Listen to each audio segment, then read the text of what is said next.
Ang araw ay sumisikat na muli sa Batangas, ngunit sa loob ng Hacienda Silangan, tila walang katapusang takip silim ang bumabalot. Sa labas, ang ganda ng Pilipinas ay naghahari. Ang walang katapusang hani ng mga puno ng niyog ay sumasayaw sa ihid ng hangin. Ang dagat ay kumikinang na palang asul na sapiro sa ilalim ng kalangitan at ang sariwang simoy ng hangin ay nagdadala ng amoy ng asin at ng bulaklak ng sampagbita. Mula sa malawak na balkon ng mansyon, tanaw ang buong kanayunan, isang tanawin na dating nagbibigay kaligayahan kay ligaya. Ngunit ngayon ay tila isang malaking nakakulong na larawan. Ang ginintuang sikat ng araw ay nagpapatingkad sa puting pader ng mansyon at sa mga bubong nitong terakota, ngunit ang liwanag ngayon ay hindi makatagos sa madilim na sulok ng kanyang kaluluwa. Si Ligaya, na ang pangalan ay nangangahulugang kagalakan o kaligayahan, ay isa na lamang anino ng kanyang dating sarili. Ang kanyang dati nagniningning na mga mata na sumasalamin sa kagalakan ng isang dalagang anak ng isang makapangyarihang senador ay puno na ngayon ng lungkot at takot. Ang kanyang bilog na tiyan ay patunay ng bagong buhay na lumalaki sa kanyang sinapupunan, isang sanggol na pinangalanan na niyang pangarap. Si Pangarap, ang tanging natitirang ilaw sa kanyang madilim na mundo, ang tanging dahilan upang patuloy siyang lumaban. Ngunit kahit ang asa para sa kanyang anak ay nababalutan ng lumalaking takot. Nakaupo siya sa isang matayog na sila sa malaking living room. Ang mga bintana ay nakasarang mahigpit, tila nagtatago mula sa labas na mundo. Ang loob ng hacienda ay marangya, oo, ngunit malamig at tahimik. Ang mga mamahaling kasangkapan, ang mga chandeliers na kriskal, ang mga pinta sa dingding. Lahat ay nagpapahiwatig ng yaman at kapangyarihan, ngunit walang init, walang buhay.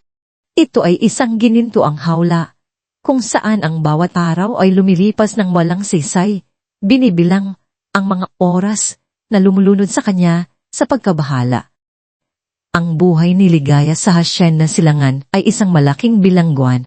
Matapos ang kanyang kasal kay Hernan Unti, unting siyang inihiwalay sa lahat ng minamahal niya. Ang kanyang ama, si dating Senador Dante Salazar, na dati katuwang niya sa lahat ng bagay, ay hindi na niya nakakausap. Ang kanyang mga kaibigan ay tila naglaho na sa kanyang buhay. Lahat ng tawag ay screened, ang mga liham ay hindi nakakarating, at ang bawat hakbang niya ay sinusubaybayan ng mga tauhan ni Hernan na tila mga bantay. Ang bawat sandali ng kanyang paggising ay puno ng pangamba sa kung anong bagong pagsubok ang haharapin niya. Si Hernan Silangan. Ang pangalan ay may pait na lasa sa dila ni Ligaya. Siya ang lalaking pinakasalan niya sa asang matutuklasan niya ang ligaya, ngunit sa halip ay kalbaryo ang kanyang natagpuan. Si Hernal ay isang lalaking kayang balutin ang kanyang kalupitan sa isang kaakit. Akit ng ngiti ang kanyang kasakiman sa isang makinis na pananalita. Ang kanyang mga mata, bagaman mapang akit, ay tila laging may nagtatagong dilin. Mahilig siyang magsaya, magsugal, at laging may mga malalaking proyekto na nangangailangan ng malaking pondo. Kondo na mula sa mananiligaya. Mahal ko. Kailangan ko lang pirmahan mo ito, wika ni Hernan, isang hapon. Abot ang isang bungkos ng papeles kay Ligaya. Ang kanyang boses ay malambing, puno ng pagmamahal na alam ni Ligaya, ay wad. Ito ay para sa ekspansyon ng resort natin sa Palawan. Alam mo naman, para sa kinabukasan ng ating pamilya, para kay Pangarap. Inawakan ni Ligaya ang mga papeles. Ang kanyang mga kamay ay nanginginig. Hindi niya maintindihan ang mga nakasulat. Puro legal na jargon at mga numero na sadyang nakakalito. Ang tanging alam niya ay ang bawat pirma ay nagpapalayo sa kanya sa anumang hawak niya sa kanyang sariling kapalaran. Pero, Ternan, hindi ba marami na tayong ari? Ariana na ibenta. Hindi ba? Sabi mo ay ayos na ang lahat. Tanong niya. Ang boses ay mahina. Halos pabulong. Ngumiti si Ernan. Ngulit ang kanyang mga mata ay nanigas. Ligaya, huwag kang alala. Alam kong nakakapagod lang pagbubuntis, kaya hindi ka na dapat inaalala ang mga ganitong bagay. Ako na ang bahala. Ang kailangan mo lang ay magpahinga at alaga sa ating pangarap. Hindi mo naman siguro gustong masila ang ating mga plano, hindi ba? Ang huling bahagi ng kanyang sinabi ay puno ng isang babala na nagpatindig sa balahibo ni Ligaya. Walang pagpipilian si Ligaya. Pinirmahan niya ang mga papeles. Ang kanyang pangalan ay nagiging marka ng pagkabihag. Higit pa sa pagkabihag, naroon si Serena, ang anino na laging sumusunod kay Hernan. Si Serena ay isang babaeng may taglay na kagandahan na nakakaakit, ngunit ang kanyang mga mata ay laging nagpapahiwatig ng pagnanais at kapusukan. Sa unang tingin, siya ay tila isang kaibigan, isang konfidante na laging nakikinig sa mga hinaing ni Ligaya, ngunit ang bawat salita niya ay isang patibong na lalong naghihiwalay kay Ligaya mula sa kanyang sarili at sa mundo. Ligaya, huwag mo nang masyadong isipin ang mga problema ni Hernan. Wika ni Serena isang hapon, habang naglalakad sila sa hardin. Kailangan mong maging malakas para kay pangarap. Ang mga lalaki, alam mo na, puno ng ambisyon. At saka, hindi ba ang papa mo, si Senador Salazar, ay abala rin sa politika? Ang daming kaaway. Mas mabuti nang tahimik ka na lang dito. Mas ligtas. Ang bawat salita ay tila may halong aalala. Ngunit sa loob ni Ligaya, lumalaki ang hinala. Mas ligtas o mas madaling kontrolin. Ang bawat araw ay nagiging isang malalim na hukay ng pagdududa at tako. Ramdam ni Ligaya ang nagbabantang panganib. Ngunit ano ang magagawa niya? Siya ay mahina. Iisa at walang paraan para humingi ng tulong. Ang kanyang kaligtasan at ang kaligtasan ni Pangarap ay nakasalalay sa kung gaano siya kahusay na makapagtago ng kanyang sariling pangamba.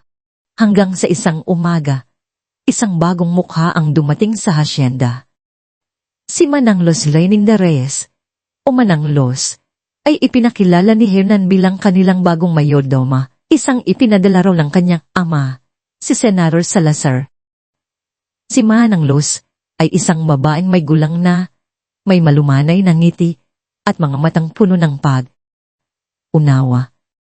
Ang kanyang mga kamay ay magaspang sa paggawa, ngunit ang kanyang presensya ay nagbibigay ng kakaibang ginhawa. Noong una, nagduda si Ligaya. Bakit ngayon pa? Bakit hindi mismo ang kanyang ama ang dumating? Ngunit si Manang Los ay tila may kakaibang diskarte. Hindi niya pilitin si Ligaya, bagkus ay dahan. Dahan niyang sinimulang iparamdam ang kanyang presensya. Nagluluto siya ng mga paboritong pagkain ni Ligaya noong bata pa siya. Sinigang na may sabaw, na maasin, at malinamlam, adobo, na may matamis, at maalat na lasa, at halo. Alo na kayang pawiin ang init ng Batangas. Ang bawat luto ay tila mayroong kwento, isang piraso ng nakaraan na inaalok niya kay Ligaya, na matagal nang pinagkaitan ng koneksyon sa kanyang dating buhay. Kumain ka, Iya. Kailangan ng malusog ka para sa inyong dalawa, sabi ni Manang Luz isang hapon, habang iniabot ang isang mangkok ng aros, kaldo kay Ligaya. Ang kanyang mga mata ay nagpapakita ng tunay na pag-alala. Hindi ang huwad ng ngiti ni Hernan o ang mapaninlang na lambing ni Serena. Unting bumaba ang bantay ni Ligaya. Sa likod ng kanyang mga ngiti at pag-aalaga, si Manang Luz ay laning nakamasid. Bawat kilos ni Hernan, bawat pagbisita ni Serena, bawat tawag sa telepono na ginawa ni Hernan sa labas ng mansyon. Lahat ay nakatala sa matalas na isip ni Manang Luz. Ang kanyang palabas na anyo ng isang mapagmahal na mayordoma ay isang perpektong pabalat sa kanyang tunay na pagkatao. Isang bihasang ahente na nagtitipon ng ebidensya, piraso sa piraso, para sa operasyong inilatag ng senador. Sa malayo, sa kanyang opisina sa Maynila, si Senador Dante Salazar ay hindi rin mapakali. Ang kanyang pamilya ay kanyang hininga at buhay, at ang kanyang anak na si Ligaya ay kanyang pinakamamahal. Ang ulit na iwas si Hernan sa kanya. Ang kawalan ng komunikasyon ni Ligaya ay nagpapataas ng kanyang pag-aalala. Gamit ang kanyang malawak na koneksyon sa politika at militar, nagsimula siyang mag-imbestiga. Ang mga kulat ay nagsimulang dumating. Malaking utang sa sugal si Hernan, mga ari. Arya ni Ligaya na lihim na ibinbenta. Ang puso ng senador ay kumirot sa sakit at galit. Nagulat siya sa kung gaano kalalim ang pangluloko ni Hernan. Naramdaman niya ang malamig na sipon ng panganin. Ang kanyang anak ay nasa tunay na kapahamakan. Isang gabi, habang naglalakad si Ligaya pabalik sa kanyang silid matapos uminom ng tubig sa kusina, narinig niya ang mahihinang boses ni Hernan at Serena mula sa study. Ang pinto ay bahagyang nakabukas at ang mga anino nila ay sumasayaw sa dingding. Kailangan nating madaliin, Serena, wika ni Hernan. Ang boses ay puno ng pagkabalisa. Kapag nalipat na ang lahat ng ari. Ariyan sa pangalan ko, hindi na natin kailangan ng panganay na ito. Ang kanyang boses ay may malamig na panunuya na hindi kailanman narinig ni Ligaya. Alam ko, sagot ni Serena, ang kanyang boses ay kalmado at nakakatakot. At huwag mong kalimutan ang life insurance. Malaki iyon. Sapat na para mabayaran ang lahat ng utang mo at makapagsimula tayo ng bagong buhay. Isang aksidente lang ang kailangan. Ang mga salita ay tumama kay Ligaya na parang kidlat, sumabog sa kanyang utak. Panganay. Aksidente. Life insurance. Ang lahat ng kanyang takot, ang lahat ng kanyang hinala, ay biglang naging isang nakakaginbal na katotohanan. Hindi lang ang kanyang ariyan ang gusto nila. Ang kanyang buhay, at ang buhay ni pangarap, ang kanilang pakay. Hindi niya naramdaman ang paglamig ng kanyang dugo, ang pagbilis ng kanyang tibok ng puso. Ang kanyang mga binti ay nanghina at bago pa niya maramdaman ang sahig na lumilindo sa ilalim niya, nagdilim ang kanyang paningin. Umagsak siya, walang malay, sa malamig na marmol. Mula sa anino ng pasilyo, nakita ni Manang Luz ang lahat. Ang kanyang muka ay walang emosyon, ngunit ang kanyang mga mata ay nagpakita ng isang kakaibang pagtatakda. Ang kanyang misyon ay nagsisimula pa lamang. Ang Hacienda Silangan, na dating isang kanlungan ng maluhong katahimikan, ay tila isang balong malalim na lumamon sa katahimikan at napuno ng masalimuot na tensyon. Kung dati ipinupuno ng sikat ng araw ang bawat sulok nito, Ngayon ay tila may anino na nakakapit sa bawat pader, bawat muwebes, bawat paghina. Ang luntiang hardin sa labas ay patuloy na namumukadkad, ngunit sa loob, ang hangin ay naging mabigat, puno ng hindi binibigkas na mga salita at ng nagbabantang kapahamakan. Ang mga tawanan ay naglaho, napalitan ng mga bulong, at ang mga ngiti ay naging huwad, nagtatago ng takot at kasakiman. Sa gitna ng lahat ng ito, si Ligaya ay nagising mula sa kawalan ng malay, hindi sa kanyang malambot na kama, kundi sa sahig ng pasilyo, kung saan siya bumagsak. Ang malamig na marmol ay nagpabalik sa kanya sa katotohanan. Ngunit ang katotohanan na yon ay mas masakit pa kaysa sa anumang bangungot. Ang mga salita ni Hernan at Serena ay umalingaw sa kanyang isipan. Hindi na natin kailangan ang panganay na ito at isang aksidente lang ang kailangan. Panganay. Siya at ang kanyang pangarap. Ang kanilang mga plano ay hindi lamang tungkol sa kanyang yaman, kundi sa kanilang buhay. Ang kanyang puso ay lumubog sa isang hukay ng takot na hindi niya kailanman naramdaman. Ang bawat ugat sa kanyang katawan ay tila nilalamon ng lanig. Ang kanyang paghinga ay naging mababaw at mabilis. Nanginginig ang kanyang mga kamay habang dahan. Dahan siyang bumangon, ang bawat galaw ay masakit at mabigat. Ngunit sa gitna ng matinding pangamba, habang inilalagay niya ang kanyang kamay sa kanyang tiyan, kung saan si pangarap ay mahina na sumisipa, isang kakaibang lakas ang bumalot sa kanya. Hindi ito ang ligaya na dati mahina at nagpapasakop. Ito ay isang inang leon, handang lumaban para sa kanyang anak. Kailangan kong mabuhay, bulong niya sa sarili. Ang kanyang boses ay nanginginig, ngunit may determinasyon. Para kay Pangap, hindi ko sila hahayaang saktan kami. Ang takot ay nandoon pa rin, oo. Ngunit ngayon, ito ay nababalutan ng isang matinding pagnanais na mabuhay at protektahan ang kanyang sanggol. Ang kanyang kaligtasan ay hindi na lamang para sa kanyang sarili. Ito ay para sa bagong buhay na lumalaki sa kanyang sinapupunan. Kailangan niyang maging matalino, maging malakas, at higit sa lahat, magtago ng kanyang tunay na damdamin. Sa mga sumunod na araw, si Ligaya ay tila naging isang artista sa isang tahimik, ngunit nakamamatay na dula. Bawat kilos niya, bawat ngiti, bawat sagot sa tanong ni Hernan at Serena ay isang bahagi ng kanyang pagpapanggap. Kailangan niyang lumabas na mahina pa rin na walang kaalam. Alam sa kanilang balak.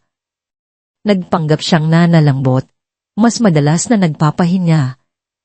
Ngunit sa loob ng kanyang isip, siya ay laging alerto, laging nakikinig, at laging nagpaplano. Ang kanyang mga mata, bagaman tila malungkot, ay naghahanap ng mga pahiwatig, ng mga detalye na makakatulong sa kanya.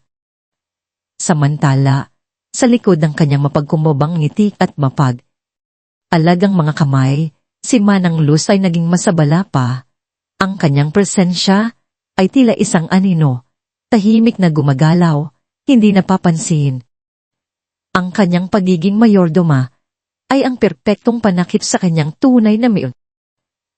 Habang naglilinis,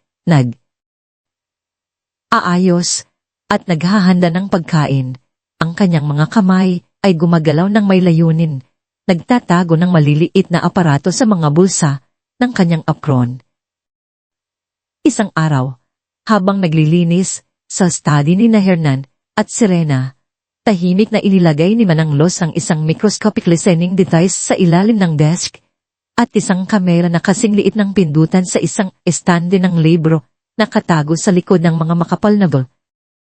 Ang kanyang mga galaw ay tiyak, walang alinlangan, at mabilis. Maya, habang naghahanda siya ng merenda sa kusina, nakarinig siya ng malakas na pagtawa mula sa skadi. Ang mga boses ni Hernan at Serena ay malinaw na narinig niya sa kanyang concealer piece. Malapit na, mahal ko, wika ni Hernan, ang kanyang boses ay puno ng kayabangan. Kunding pirma na lang at magiging atin na ang lahat. Ang tanging problema na lang ay ang pagluluksa ni Ligaya. Kailangan nating maging malinis ang lahat. Huwag kang alala, Hernan, sagot ni Serena, ang kanyang boses ay nagpapahiwatig ng kanyang pagiging walang konsensya. May mga tao na tayong nakausap. Alam nila ang gagawin. Isang mabilis na paglalakbay, isang aksidente sa kotse sa highway, o kaya isang nalalasing na bangkero sa dagat. At ang life insurance, malaki ang ibibigay niyan. Sapat na para sa ating bagong buhay. Kumalat ang lamig sa buong katawan ni Manang Luz, ngunit ang kanyang mukha ay nanatiling walang expression. Ang mga salita ay tumpak na naitala ng kanyang detas. Hindi na ito hinala. Ito ay matibay na ebidensya. Ang kanyang mga mata ay nanigas sa determinasyon. Sa gabi, nang matulog na ang lahat, tahimik na pumasok si Manang Luz sa kanyang silid. Sa ilalim ng sahig, na gawa sa kahoy, maingat niyang binuksan ang isang nakatagong kompartimento at inilabas ang isang maliit na satellite phone.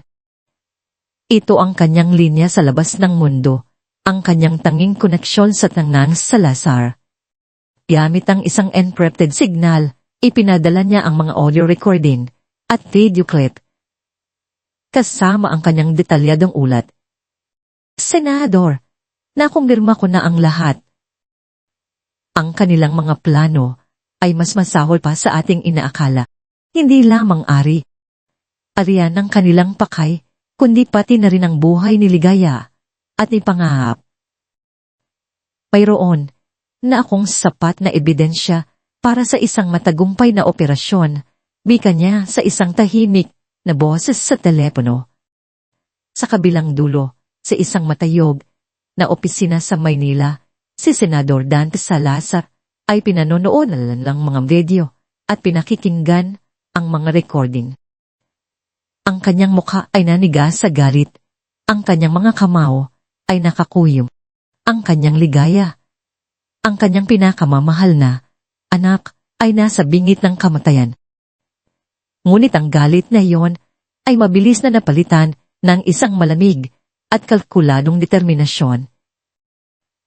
Magaling Manang Luz, tugon niya, ang kanyang boses ay mababa at malakas. Nagpaplano na ako.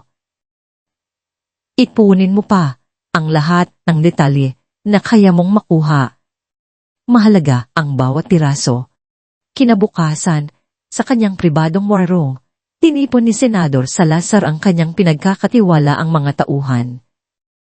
Mga retiradong general, mga intelligence officer na kanyang nakasama sa mahabang panahon. Ang hangin ay mabigat sa kanilang paligid, puno ng reality ng kanilang misyon. Mga Ginoo, simulan niya, habang nakaturo sa isang malaking mapa ng Hacienda na silangan. Hindi ito politika. Hindi ito negosyo. Ito ay isang rescue mission. Ang aking anak na si Ligaya at ang aking apo ay nasa matinding panganib. Ang mga hayop na sina Hernan Silangan at Serena ay balak patayin sila. Ipinalabas niya ang mga ebidensya na ipinadala ni Manang Luz. Ang bawat recording at video ay nagpapatunay sa kalupitan ng magkasintahan. Sumiklab ang galit sa mga mata ng mga general. Ito ay Operasyon Agila. Wika ng senador, ang kanyang boses ay malinaw at matibay.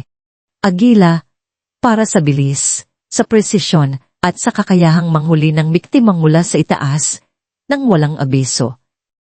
Kailangan nating pasukin ang Hacienda Silangan, iligtas si Ligaya at ang kanyang anak, at arestuhin sina Hernan at Serena. Walang collateral damage. Walang buhay na dapat mawala. Maliban sa mga taong nasa likod ng balakin na ito. Dapat itong maging malinis at mabilis. Pinuo ang isang detalyadong plano. Bawat pulgada ng hasyenda ay aralan. Bawat posibleng ruta ng pagtakas ay sinuri. Ang timing ay magiging susi. At higit sa lahat, kailangan nila ng isang paa upang magbigay ng senyales sa loob. Isang paraan para makapagbigay ng impormasyon si Ligaya nang hindi nalalaman ng kanyang mga bihag. Manang Los, nakikinig ka ba? Umika ni Senador Salazar sa isang secure line. Isang gabi. Mayroon akong isang ideya. Kung pipilitin si Ligaya na pumirma ng anumang dokumento, kailangan niya ng isang paan para magbigay ng babala. Isang chaffer o lihim na pirma. Naiintindihan ko, Senador, sagot ni Manang Luz. Ano po iyon? Sa dulo ng kanyang pangalan, Ligaya Salazar, idadagdag niya ang isang maliit na bilog. Tila isang simpleng dekorasyon, ngunit sa loob ng bilog ay magkakaroon ng isang maliit na tudok. Ito ang magiging simbolo natin. Ligaya Salazar o. Ang O ay para sa operasyon na gila. Ang tudok ay nangangahulugang kumpirmado. Ang panganib. Ang mga dokumentong may ganoong pirma ay magiging invalid sa kote. Ngunit magbibigay ito ng sapat na oras upang maisagawa ang operasyon. Magaling po, Senadora. Ipaparating ko kay Ligaya sa tamang oras, tugon ni Manang Los. Sa Hacienda Silangan, naramdaman ni na Hernan at Serena ang pagdulas ng oras sa kanilang mga kamay. Ang kanilang mga pautang ay lumalaki at ang kanilang mga creditors ay nagiging mas agresibo. Naging mas madalas ang kanilang pagbabanta kay Ligaya. Ang maskara ni Hernan ay undi. Unding nabubura, nagpapakita ng kanyang tunay na mukha. Isang desperadong halimaw. Pirmahan mo na ito, Ligaya. Sigaw niya isang hapon. Itinatapon ang isang bungkos ng papeles sa kanyang harapan. Ang kanyang boses ay hindi na malamig. Ito ay puno ng galit at pagkadya. Ito ang huling pagkakataon. Kung hindi ka makikipagtulungan, ipagbibili ko ang lahat ng ari. Arya ng iyong ina. Ang lupa na yon na pinakamamahal niya. Walang matitira. Ang puso ni Ligaya ay kumirot sa sakit. Ang lupa ng kanyang ina na puno ng mga alaala ng kanyang masayang pagkabata. Ngunit kailangan niyang maging matatag. Sa tulong ni Manang Luz na nakapagpadala ng isang maikling mensahe sa kanya sa pamamagitan ng isang nakatagong note sa kanyang tray ng pagkain, alam niyang malapit na ang tulong. Sa isang pagkakataon, nang si Hernan ay humarap upang kumuha ng lighter para sa kanyang sigarilyo. Mabilis na idinagdag ni Ligaya ang maliit na bilog na may tudok sa kanyang pirma. Ang kanyang puso ay nagwawala. Ngunit pinanatili niya ang kanyang mukha na walang emosyon. Tapos na, Hernan, wika niya. Ang kanyang boses ay nahina. Ang isang maliit na ngiti ay dumaan sa mukha ni Manang Luz na naghahatid ng kape. Hindi lang sa ari. Ari yan. Nagiging agresibo sina Hernan at Serena. Nagsimula rin silang insist na kailangan ni Ligaya ng regular check-up sa isang pinagkakatiwalaang doktor sa Maynila. Ang kanilang mga salita ay tila puno ng pag-aalala, ngunit sa mga tainga ni Ligaya, ito ay isang nakamamatay na banta. Ang check-up na ito ay hindi para sa kanyang kalusugan, kundi para wakasan ng buhay niya at ni pangarap. Ang kanyang takot ay umabot sa suko ngunit alam niyang kailangan niyang magpanggap na sumasang. Ayon, upang hindi sila maghinala.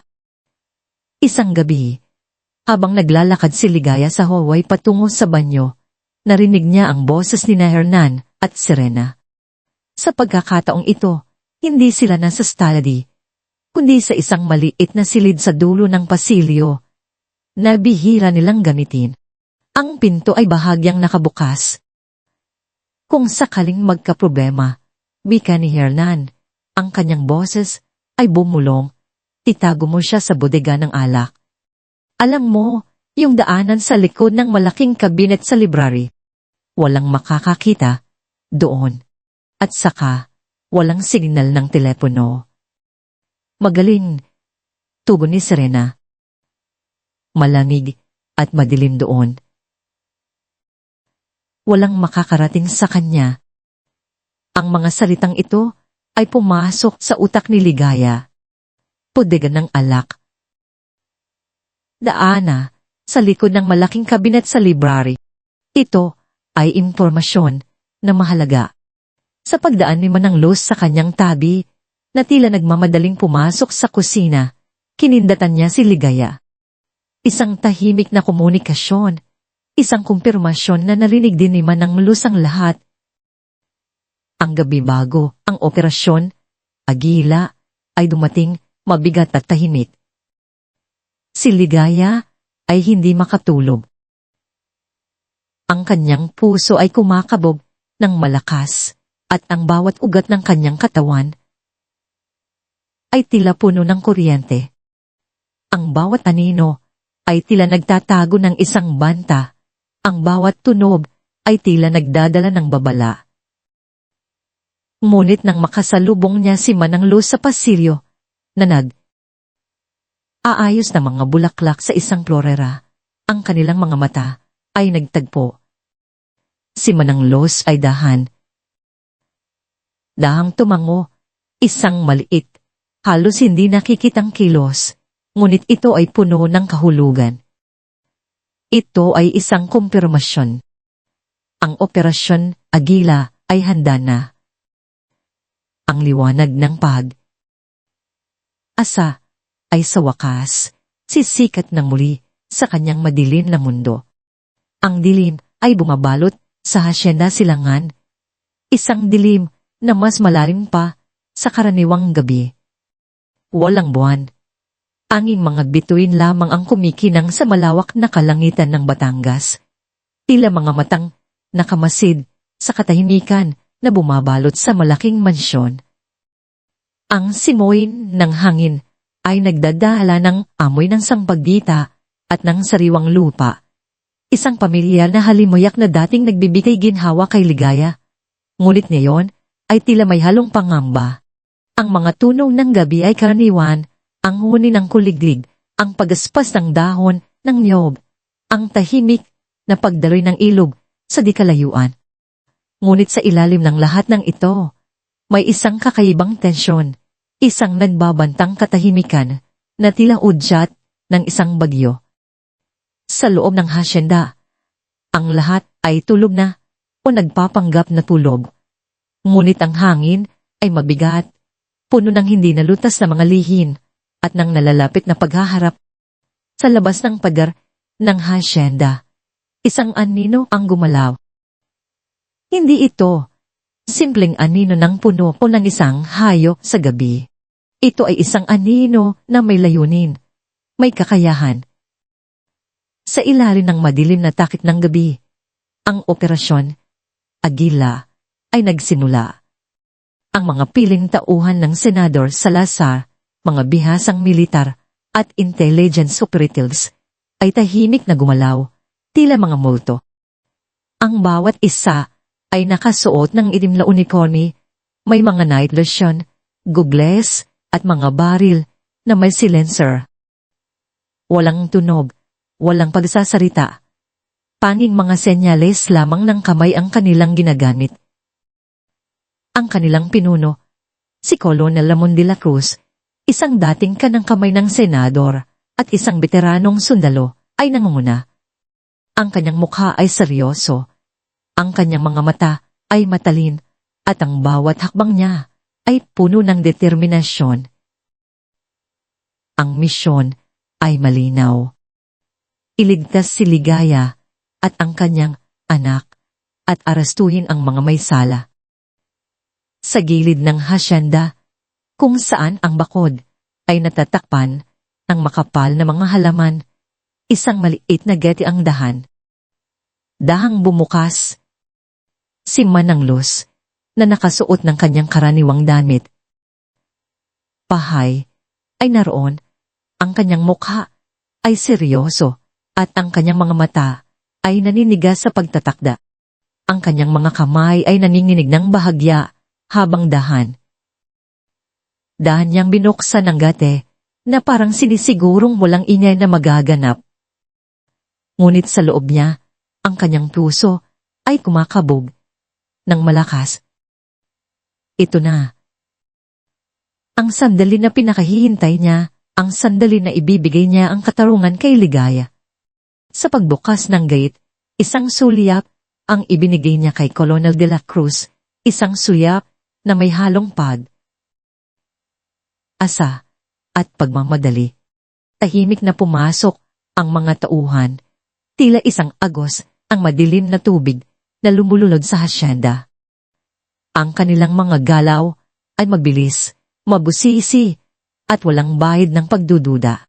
Walang anumang ingay maliban sa mahihinang hiyabag at ang pagaspas ng hangin. Sa loob ng mansyon, si Ligaya ay hindi makatulog.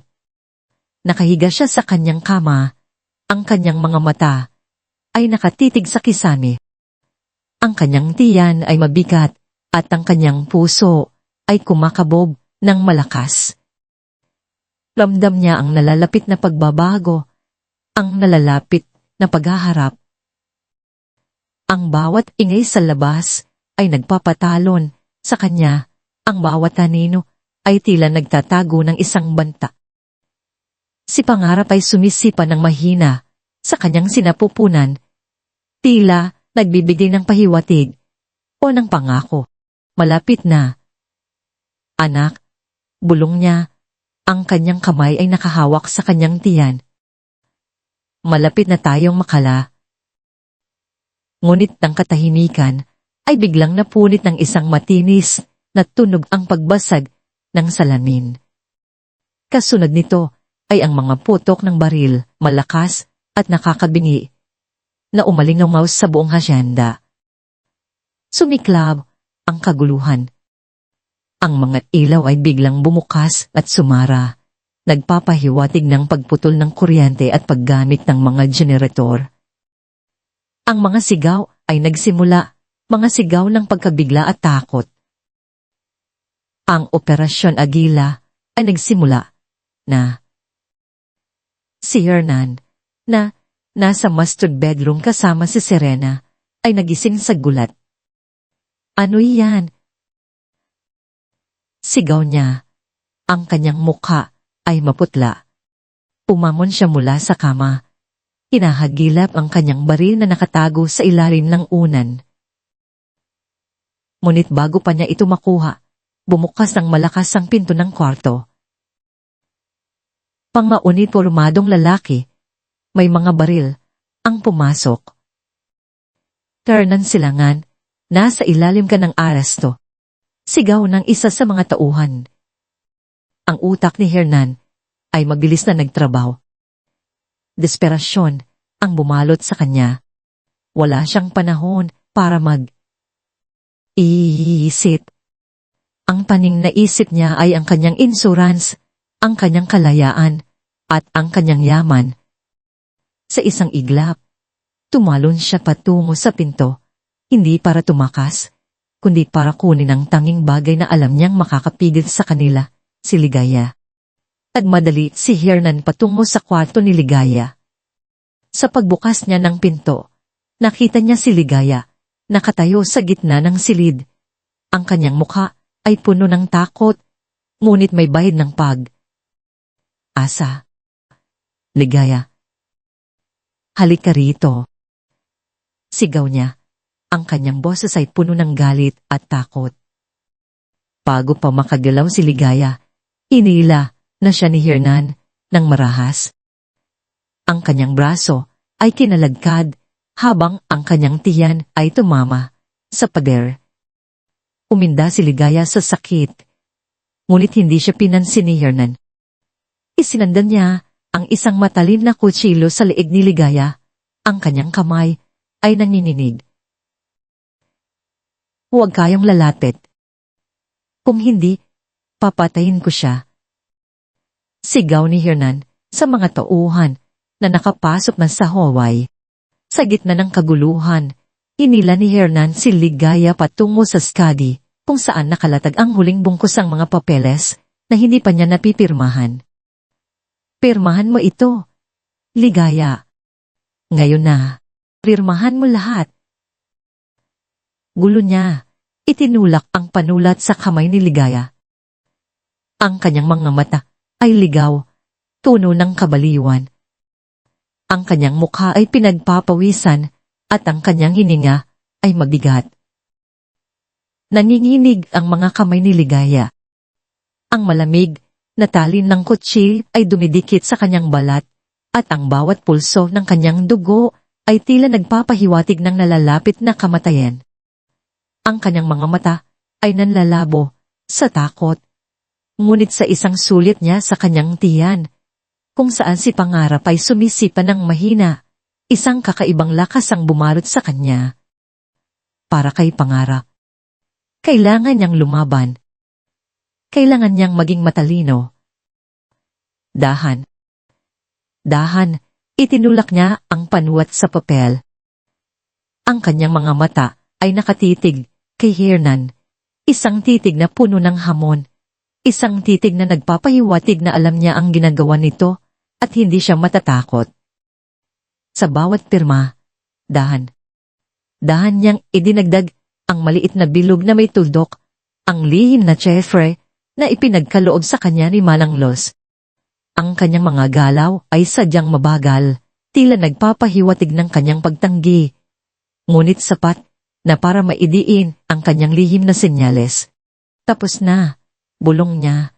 Ang kanyang boses ay mahinang ngunit maratag. Sa di kalayuan, nagkaroon din ng paghaharap.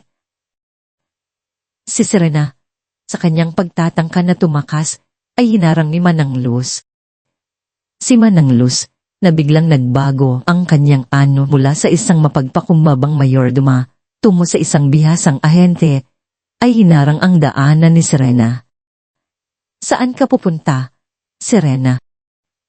Wika ni Manang Luz, ang kanyang boses ay malamig at puno ng awtoridad. Hindi na niya itinago ang kanyang tunay na pagkatao. Gulat na napatingin si Serena. Ang kanyang mga mata ay nanlaki sa pagkabigla at takot. Ikaw? Ano ito? Ang katarungan, Serena. Ito ang katarungan para kay Ligaya at sa kanyang anak. Tugon ni Manang Luz. Sinubukan ni Serena na lumaban, na tumakas. Ngunit si Manang Luz ay mas mabilis at mas malakas. Isang maikling paggiit ang nangyari. Ngunit sa huli, si Serena ay nahawakan ng mahigpit, hindi na makakagalaw. Naramdaman ni Hernan ang pagtatapos. Nakita niya ang matalas na tingin ni Ligaya, ang mga lihim na pirma, at ang pagdating ng mga tauhan. Naramdaman niya ang malamig na pamamahayan ng Manang Luz. Siya ay nabigo. Sa kanyang matinding galit at pagkadesperado, at sa tunog ng mga yabag na palapit, isang ideya ang pumasok sa kanyang isi. Ang bodega ng alak. Huwag kayong lalapit. Sigaw niya muli, ngunit ang kanyang boses ay tila may halong kawalang asa. Sa isang mabilis na kilos, itinulak niya si Ligaya patungo sa likod ng malaking cabinet sa library, kung saan naroon ang lihim na daanan patungo sa bodega ng alak. Sa pagtulak niya kay Ligaya, umagulhol sa sakit si Ligaya. Ang kanyang tiyan ay tila pinitiga at ang bawat ugat sa kanyang katawan ay tila bumibigay. Nang makapasok na si Ligaya sa madilim lahong, mabilis na isinara ni Hernan ang kabinet at kinandado ang pinto mula sa labas. Ang tunog ng kandado ay umalingaw sa buong na tila isang hudyat ng kanyang huling pagtatangka na tumakas. Hayaan mo siyang mamatay doon. Walang makakahanap sa kanya. Sigaw niya, at pagkatapos ay tumakbo siya, naghahanap ng anumang paraan para makatakas sa kaguluhan. Si Ligaya ay bumagsak sa malamig, masang sahig ng alak. Ang dilim ay lubusan, hindi niya makita ang kanyang sariling mga kamay. Ang hangin ay mabigat, amoy ng lumang alak at ng amag. Ang kanyang katawan ay nanginginig sa takot at sakit.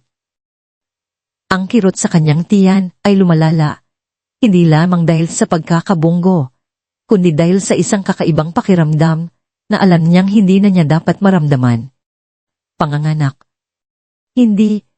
Bulong niya. Ang kanyang boses ay nanginginig. Hindi pa. Pangarap. Hindi pa.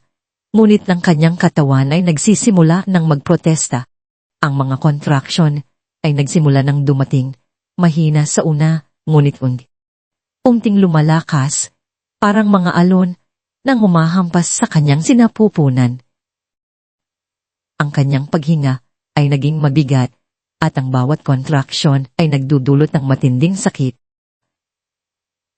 Ang mga tunog, ang kaguluhan, sa itaas ay umalingaw ang mga putok ng baril, ang mga sigaw, ang mga yapak na nagmamadali lahat, ay tila nasa malayong lugar, ngunit ang bawat tunog ay nagpaparamdam sa kanya ng kanyang iisa at kawalang asa. Pangarap. Anak, bulong niya. Ang kanyang mga luha ay dumadaloy sa kanyang pisngi. Kailangan nating lumaban. Hindi tayo susuko. Ako at ikaw, pangarap. Magkasama tayo. Pinilit niyang gumalaw upang makahanap ng anumang bagay na makakatulong.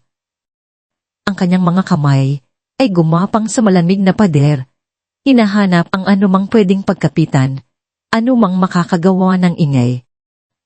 Ang bawat galaw ay isang matinding paghihirap, ngunit ang kanyang determinasyon ay mas malakas pa kaysa ang kanyang isip ay naglalayag, naghahanap ng anumang asa, anumang paraan para makalabas sa madilim na libinyang ito.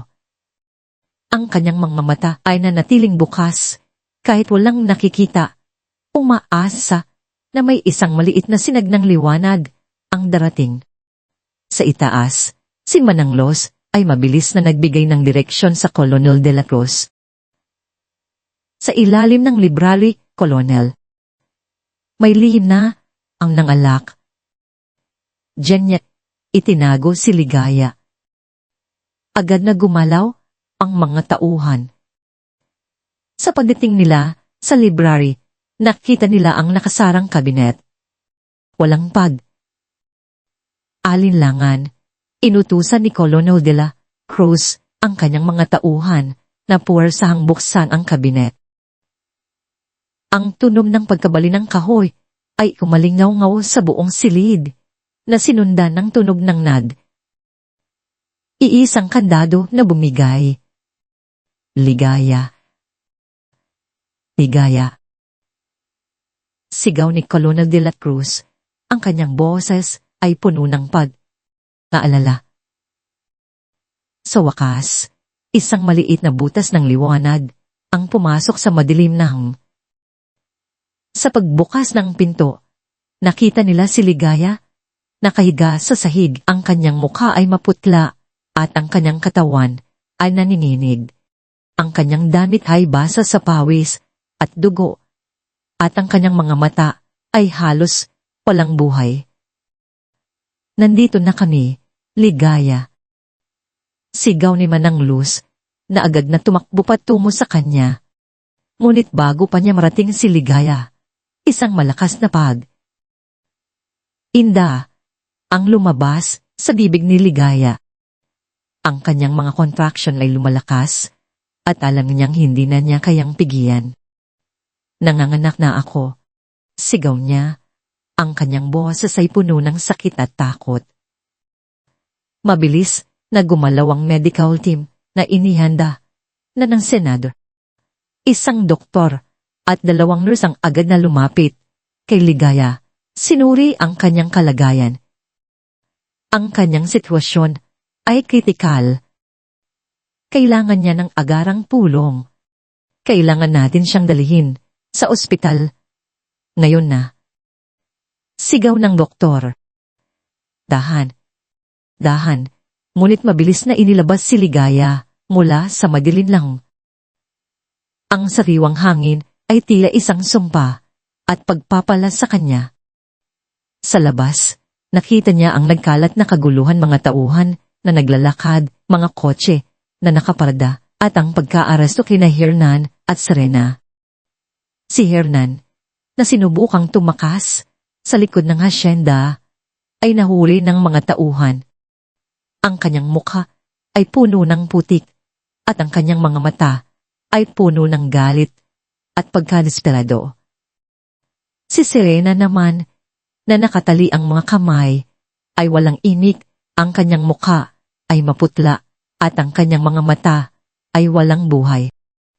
Ang kanilang mga pangarap ng kayamanan at kapangyarihan ay naglaho na sa isang gabi. Ang mga ebidensya na nakolekta ni Manang Luz, kasama ang mga dokumento na may lihim na pirma ni Ligaya, ay agad na ipinasa sa mga awtoridad. Ang lahat ng kanilang balakin, ang lahat ng kanilang kasamaan, ay nabunyad. Ang mga lihim na pirma ni Ligaya ay nagpatunay sa kanyang pagiging biktima at sa kanyang matinding paglaban. Ang katarungan ay nagsimula nang dumating. Si Ligaya ay mabilis na isinakay sa isang ambulansya. Ang kanyang paghihirap ay matindi, ngunit sa bawat contraction, naroon ang asa para sa bagong buhay. Sa ospital, sa loob ng emergency room, sa gitna ng mga doktor at nurse, ipinanganak ni Ligaya si Pangarap. Isang malakas na iyak ang umalingaw-ngaw sa silid. Isang maliit, kulubot, ngunit buhay na sanggol ang ipinanganak. Ang kanyang balat ay bahagyang mamula. Ngula, ang kanyang mga kamay ay mahigpit na nakakuyom. At ang kanyang mga mata ay nakapikit. Dahan lang iniabot ng nurse ang sanggol kay Ligaya. Sa kanyang mga bisid, si Pangarap ay tila isang milagro. Kahit nakirot pa rin ang kanyang katawan, at ang kanyang mga mata ay nanlalabo sa pagod, ang pagyakap niya kay Pangarap ay nagbigay sa kanya ng isang hindi maitaliwanag na kaligayahan. Ang lahat ng sakit, ang lahat ng takot, ay tila naglaho na. Ang kanyang maliit na kamay ay hinawakan ang kanyang daliri, isang maliit na kapit na puno ng asa. Pangarap, bulong niya. Ang kanyang boses ay nanginginig sa damdamin. Nandito ka na, anak ko. Si Pangarap, isang simbolo ng kanyang matinding pagsubok, ay ngayon ay isang simbolo ng kanyang tagumpay. Ang maliit na sanggol ay humihinga ng malakas, isang patunay ng buhay sa gitna ng dilim. Ang gabi ng kaguluhan ay nagtapos na, ngunit sa gitna ng lahat ng ito, isang bagong umaga ang sumisikat para kay Ligaya at sa kanyang pangarap. Isang taon na ang lumitas. Isang taon na mula nang maglaho ang dilim sa Hacienda Silangan at ngayon muling sumisikat ang araw ng may panibagong asa sa kalangitan ng Batangas.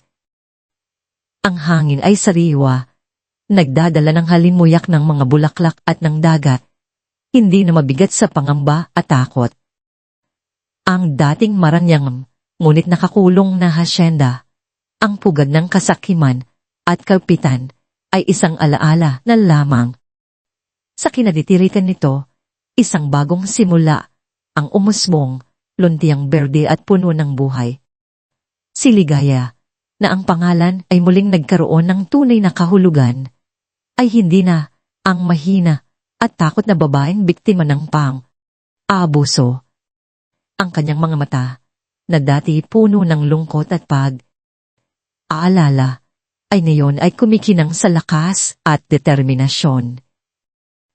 Ang kanyang figura ay hindi na payat at nanghihina, bagkus ay matatag at puno ng buhay, bunga ng paggaling mula sa matinding pagsubok. Ang bawat galaw niya ay may tiwala, ang bawat ngiti ay totoo. Ang mga galos sa kanyang puso at kaluluwa ay naroon pa rin, tila mga peklat na nagpapaalala ng kanyang pinagdaanan, ngunit ang mga peklat na iyon ay hindi na nagpapahina sa kanya. Sa halip, ito ang nagpapatunay ng kanyang katatagan, ng kanyang kakayahang bumangon mula sa abo. Ang kanyang anak, si Pangarap, na ipinanganak ng maaga, sa gitna ng kaguluhan, ay lumaki ng malusog at malakas. Ngayon ay 1 taon na si Pangarap, at siya ay isang masiglang bata, puno ng kagalakan at pagkamangha.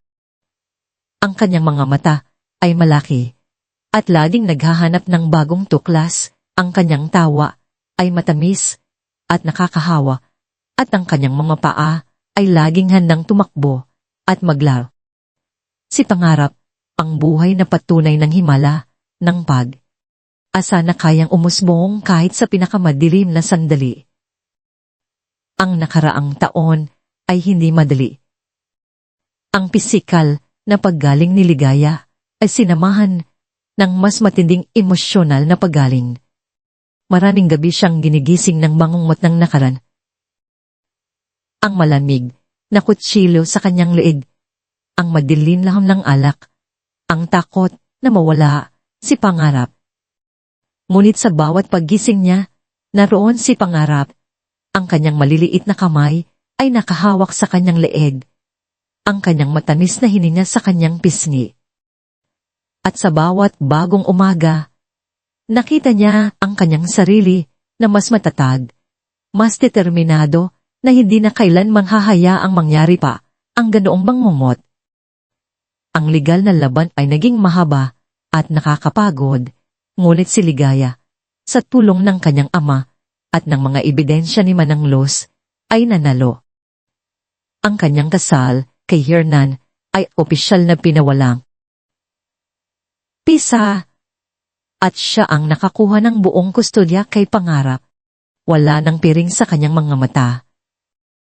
Malinaw niyang nakita ang paglilitis kay Hernan at Serena. Ang mga recording, ang mga video, ang mga lihim na pirma, lahat ay nagpapatunay sa kanilang kalupitan. Sa harap ng publiko, sila'y kinamuhian at ang kanilang mga balakin ay nabunyag. Si Hernan, na dati mapagmataas at mayabang, ay nagtapos sa kulungan. Ang kanyang mukha ay puno ng pagkatalo at pagsisisi ng huli na. Si Serena, ang babaeng may mapanlilang na ngiti, ay nakatanggap din ng kanyang kaparusahan. Ang kanyang ganda ay nabura ng pagtasira. Ang hustisya ay natamo, at kahit na hindi nito mabura ang sakit ng nakaraan, nagbigay ito kay Ligaya ng kapayapaan at pagtatapos. Sa gitna ng kanyang sariling paggaling, nakita ni Ligaya ang kanyang ama, si dating Senador Dante Salazar, na unting muling nabubuhay. Ang matinding pag-aalala at sakit na naramdaman niya noong nasa panganib si Ligaya ay napalitan ng isang malalim na kagalakan at pagmamahal. Si Pangarap ang kanyang naging liwanag, ang kanyang pagkakataon na makabawi. Bawat araw, makikita mo ang senador na nakayuko kay Pangarap, nagkukwento ng mga lumang alamat, nagpapakain ng serelak, o simpleng nagpapatawa sa apo niya. Ang kanyang mga mata ay laging puno ng paghanga at pagmamahal, at ang kanyang pagtawa ay tunay at masigla. Pangarap, Apo ko, wika ng senador, habang Kaga, si Pangarap na tumatawa at pilit na inaabot ang kanyang mga salamin. Ikaw ang sagot sa aking mga panalangin. Ikaw at ang mama mo, ang aking ligaya. Ang kanyang pagmamahal kay Pangarap ay walang hangganan, isang paraan din upang ipahayag ang kanyang pagmamahal kay Ligaya, na dati hindi niya gaanong naiparamdam dahil sa kanyang pagiging abala sa politika. Pinagsisisihan ko ang mga panahong hindi ako naging sapat sa iyo, anak, bulong niya kay Ligaya isang hapon habang pinapanood nila si Pangarap na naglalaro sa hardin. Ngunit ngayon, bibigyan ko ng lahat ng pagmamahal ang aking apo at ikaw sa bawat araw. Si Ligaya ay ngumiti. Ang kanyang puso ay puno ng pagmamahal. Sapat na po kayo, Papa. Ang mahalaga, magkasama tayo ngayon. Ngunit hindi lamang para sa kanyang sarili at para kay Pangarap ang naging paggaling ni Ligaya. Sa loob ng kanyang puso, umusbong ang isang matinding pagnanais na tulungan ng iba na tulad niya ay dumanas ng paghihirap.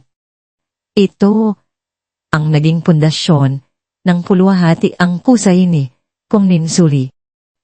Isang organisasyon na itinatag niya mula sa kanyang sariling karanasan na nakatuon sa pagtulong at pagprotekta sa mga kababaihan na biktima ng pang-aabuso. Mananglos, ito ang ating layunin, wika ni Ligaya isang araw, habang nakatayo sila sa harap ng isang bagong tanggapan.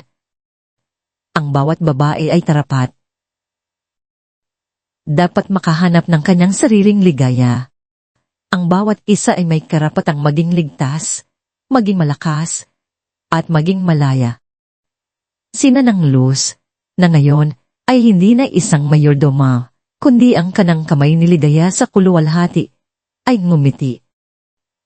Ang kanyang mga mata ay puno ng paghanga at pagmamalaki. Ama ka, iya. Ang iyong lakas ang magiging ilaw para sa maray. Si Mananglos, na may mga karanasan bilang isang ahente, ay naging perpektong katuwang ni Ligaya. Ang kanyang kakayahang magsitinisa, ang kanyang matalas sa isip, at ang kanyang malalim na unawa sa kalagayan ng mga biktima ay naging mahalaga sa pagpapalago ng Ang kuluwalhati ay naging kanlungan. Nagbigay ito ng legal na tulong, psychological counseling, at mga livelihood program upang matulungan ang mga kababaihan na muling makabangon at makapagsimula ng bagong buhay. Naging simbolo si Ligaya ng paglaban, isang inspirasyon na kahit sa pinakamadilim na sandali, mayroong pag-asa.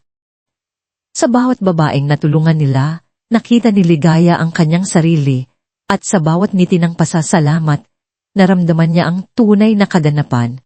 At sa kinatitirikan ng Hacienda Silangan, walang bakas na natira sa dating gusali. Ipinagiba ito ni Ligaya, hindi para burahin ang alaala, kundi para itayo ang isang bagong simbolo. Ngayon, sa lugar na yon, nakatayo ang Lontsyang Pangarap at ng Ringgit San. Ang parke ay isang obra maestra ng disenyo at kalikasan. Mayroong mga lundiang damuhan, mga makukulay na bulaklak, at mga puno na nagbibigay lilin. May mga playground na puno ng mga bata na nagtatakbuhan, nagtatawanan, at naglalaro. Ang mga ugoy, ang mga swide, ang mga sisaw lahat ay puno ng buhay. Mayroon ding mga bench kung saan ang mga magulang ay nakaupo, pinapanood ang kanilang mga anak at ang mga patway para sa mga naglalakad at nagbibisikleta.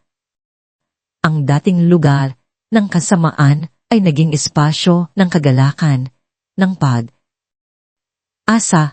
at ng komunidad. Ang simoy ng hangin ay nagdadala ng tunog ng pagtawa ng mga bata, isang musika na dati hindi maririnig sa dating hasyenda. Ang bawat luntiang dahon at bawat bulaklak ay tila sumasayaw, nagdiriwang ng isang bagong simula. Ito ang luntiang pangarap, isang parke na sumasalamin sa bagong buhay ni Ligaya at ni Pangarap at ng lahat ng mga kababaihan na natulungan niya. Isang hapon, sa ilalim ng ginintuang sikat ng araw na dahang lumulubog sa kanluran, nakita si Ligaya na naglalakad sa luntiang Pangarap Park. Hawak ang kamay ni Pangarap. Si Pangarap, na may suot na maliit na backpack, ay tumatakbo. Takbo, hinahabol ng isang paro. Ang kanyang mga mata ay nagniningning sa tuwa at ang kanyang tawa ay kumaalingaw sa hangin. Si Ligaya ay ngumiti. Ang kanyang puso ay puno ng pasasalamat. Mama, tingnan mo, ang ganda! Sigaw ni Pangarap habang itinuturo ang isang bahaghari na dahan. Dahang lumilitaw sa kalangitan. Tumingin si Ligaya sa bahaghari at pagkatapos ay sa kanyang anak. Sa loob ng 1 taon, ang kanyang buhay ay nagbago ng radikal. Mula sa pagiging biktima, siya ay naging isang mananalo. Mula sa pagiging mahina, siya ay naging matatag. Ang mga pangarap na minsan ay tila malabo at imposible ay ngayon ay nasa kanyang mga kamay. Ipinikit niya ang kanyang mga mata, umina ng malalim at naranlaman ang sariwang hangin sa kanyang mukha. Wala nang anino ng takot. Wala nang bigat ng pangamba. Tanging kapayapaan lamang at ang matamis na ligaya. Hindi lamang niya natagpuan ang kanyang sariling ligaya ni Msui, kundi binigyan din niya ito kay Pangarap at Salido. Libong kababaihan na naging biktima ng abuso. Ang kanyang mga mata ay muling bumukas at tiningnan niya ang malawak na kalangitan ng Pilipinas. Ang araw ay unting lumulubog, ngunit ang liwanag na dala nito ay hindi kailanman maggalaho. Ito ang liwanag ng katarungan, ng pagmamahal at ng kabutihan na nagtagumpay laban sa kasakiman at kataksilan, sa pinakamadilim na sulok ng buhay, kung saan tila walang asa. Ang liwanag ay laging naghihintay na sumikat, nagbibigay ng bagong simula, at nagpapaalala na ang tunay na ligaya ay matatagpuan lamang sa pagmamahal, sa paglaban, at sa pagbibigay ng asa sa bawat isa. Ang kwento ni Ligaya ay isang patunay na kahit gaano kahirap ang pinagdaanan, ang kapangyarihan ng asa ay laging magpapatuloy, tulad ng araw na laging sisikat na nagdadala ng bagong umaga.